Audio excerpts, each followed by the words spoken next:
স্বপ্নচারী charitable trust 146 জন শিশুর হাতে তুলে দিল পুষ্টিকর খাবার সহ শিক্ষা সামগ্রী। সামাজিক দায়বদ্ধতা ও পিছিয়ে পড়া মানুষের মুখে হাসি ফোটানোর জন্যই বদ্ধপরিকর তারা। স্বপ্নচারী চ্যারিটেবল ট্রাস্ট 11টি প্রকল্প ছাড়াও নানাবিধ আরো বেশ কিছু প্রকল্প নিয়ে মানুষের মনে বিশেষ জায়গা করেছে হাওড়ার আন্দুল মাসিলায়।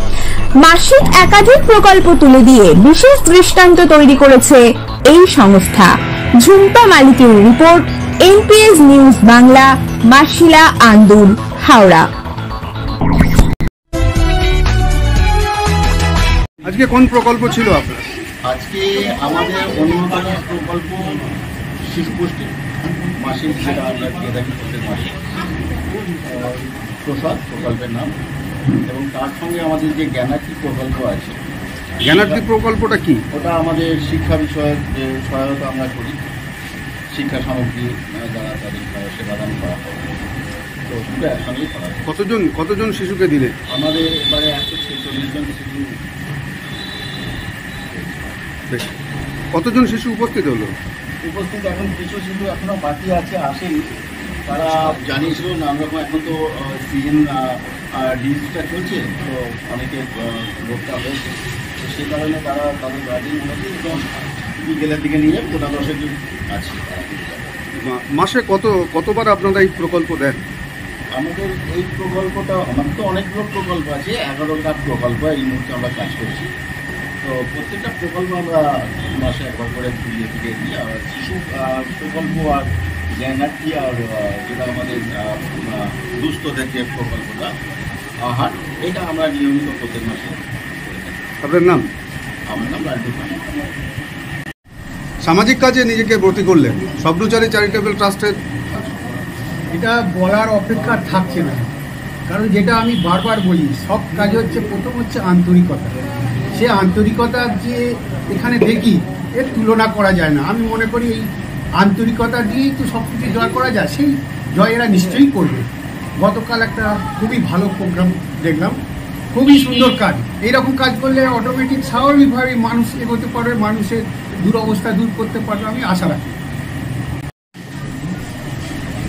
আমি প্রথমবারের জন্য এখানে আসতে পেরেছি এবং আজকে প্রথমবারই ছোটো ছোটো শিশুদের কিছু দিতে পেরে এতটাই খুশি হয়েছি, মানে ভাষা নেই কোনো। এবং চ্যারিটেবল ট্রাস্টের সাথে যুক্ত হতে পেরে আমি খুবই খুশি হয়েছি।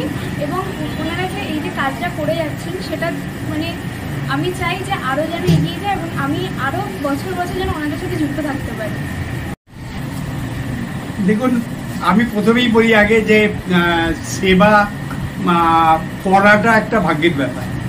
অনেকেই তো কাছে ছিলেন, তারা সবাই সরে গেছে, অথচ আমাদের চ্যারিটেবল ট্রাস্টের বিশেষ করে লালটুদা এবং সন্ধ্যাদি যেভাবে এগিয়ে গেছে, নিজের মায়ের মতো করে ব্যবহার করে তাকে রেস্কিউ করেছে, এটা হৃদয় ছাড়া হয় না। অতএব এটা শুধু কাজ ভাবে হয় না, এটাতে আমি মনে করি যে হৃদয়ের মধ্যে যে সেবার ভাবটা, এটা প্রস্ফুটিত হয়েছে, এখানে কোনো প্রশ্নই নেই। তবে আমরা ওখান থেকে নিয়ে গিয়ে যে তাকে সুস্থ করার জন্য হসপিটালে পৌঁছে দিতে পেরেছি, তার জন্য আমরা গর্বিত।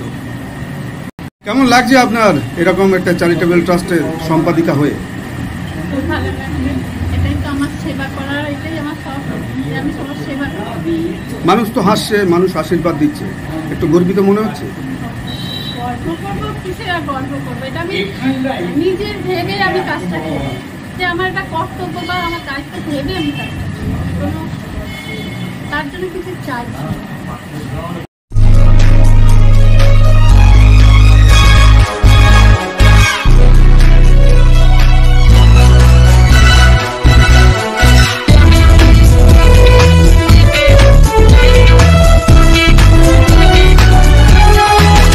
আপনারা দেখছেন এনপিএস নিউজ, সবার সাথে সবার মাঝে।